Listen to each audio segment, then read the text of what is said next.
Mark Carlson and I had been a secret couple for 3 years. He was nothing but my boss at work, but at home, he treated me however he pleased, with no regard for my feelings. One day, I noticed him researching marriage. My heart leapt with joy. I prepared my proof of identity and other relevant documents, thinking he was finally ready, but he went to the marriage registration office with another woman. "You're married now. You should clean up things at home quickly," one of his friends said, grinning. "Yeah, I should. But honestly, she does not have to leave entirely," Mark replied with a smirk. I watched as everyone laughed, their faces filled with delight. Tears streamed down my face as I turned away. I pulled out my phone and called my childhood friend, Andy Selton. "You wanted to marry me, didn't you?" I asked, my voice trembling. Andy laughed over the phone like a child. Feeling flustered, I hung up abruptly. I returned to the home I shared with Mark in a cab. I quickly packed up all my belongings and arranged for a moving service. Just as I was about to leave, Mark walked through the door. Mark lifted me off the ground and spun me around. Then, he kissed my forehead and held me tightly in his arms. "Claire, I got a promotion," he said, his voice trembling with excitement. My heart felt like it had been plunged into an icy abyss. Tears began streaming down my face before I could stop them. It was hard to believe.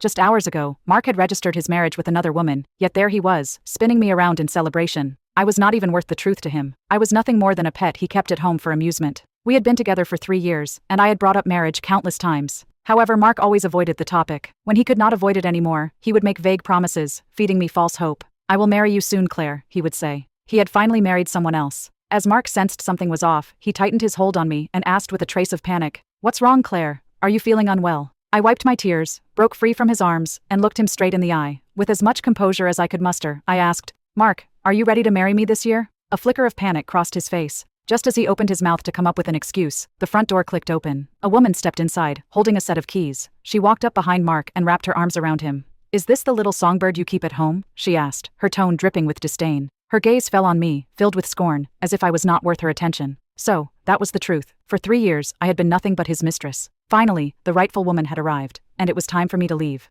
"Hello, Miss Shelby. I am Mark's wife. I've been studying abroad for the past 3 years, and now I'm back." Sharon Lindsay reached out with her hand toward me. Though her words seemed friendly, they were full of subtle claims to ownership. I had been nothing more than a temporary replacement for Sharon during those 3 years. Sharon was back, and I could be discarded then. Mark did not say a word throughout the whole exchange. His gaze was filled with affection and tenderness that I had never received. "Enough! I'm leaving!" I shouted in anger. My voice trembled from the humiliation. I quickly packed my things and placed the key to the house on the table, turning to leave. Sharon grabbed my arm and refused to let me go. She held onto my suitcase, looking at me with a pitiful expression. "I don't have any friends. That's why I want you to stay with me. Don't be angry. I was only joking with you. I'm sorry." Suddenly, she let go, and my suitcase rolled over her feet. "You're too much, Claire." Mark stormed over and shoved me aside before he scooped Sharon up, placing her on the sofa and tending to the bruise on her foot. I stumbled backward, slamming into the door. The pain made me tear up. I grabbed my suitcase and left the house without looking back. The pain from the injury I got earlier stung, but no one cared. I saw Andy's car parked nearby by the roadside as I left the house. He rushed over and checked in with me when he saw my tear-streaked face. I looked at him with a pout, feeling wholly wronged.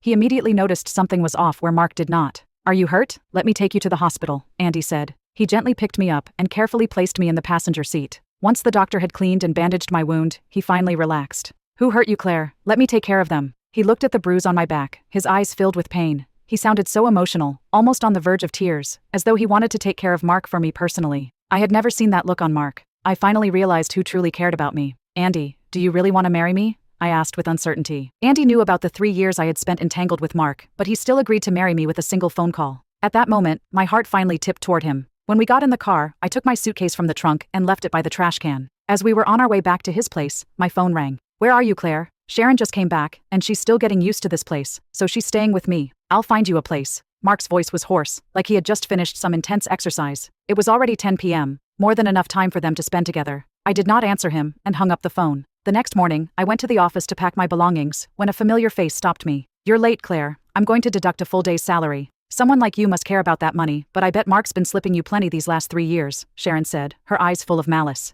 She was the executive assistant, a position I had dreamed of, just to be closer to Mark. He had refused to let me be his assistant, to keep a sense of mystery in our relationship, and he did not want me to deal with the trivial tasks. It turned out that he did not want me to be one. I handed her my resignation letter. "I've already quit. You can deduct whatever you want from my salary." Then, I walked out of the office building. As I stepped into the elevator, tears started to flow. I had seen a photo on Sharon's desk, a birthday picture of her and Mark. Every year on his birthday, he would leave and tell me it was his one day to escape and clear his mind. I would wait until after 6 a.m., the next day, to send him a birthday message. I finally realized it was not about clearing his mind, but about spending his birthday with the person he wanted to be with. I went back to Andy's place with my stuff. He excitedly asked what kind of wedding dress I wanted. As I lay on the bed, I suddenly remembered a moment back when I was in love with Mark. I had asked him if he would marry me and whether I should get my wedding dress custom made in advance. Mark promised to marry me after his company had stabilized. I had yet to receive his proposal even after 3 years, and Sharon had even returned. "I'll go with whatever you like," I replied impatiently, rubbing my aching eyes. I had been crying so much lately that my eyes were sore and dry, making it hard to bear. "Okay, I'll take care of everything," Andy said, gently patting my shoulder. He tucked me in and quietly left the room. His careful movements made me sad. I felt like crying. Everything about being with Andy indicated Mark did not love me. The next day, I went shopping and saw Mark and Sharon at the supermarket picking out items for their home.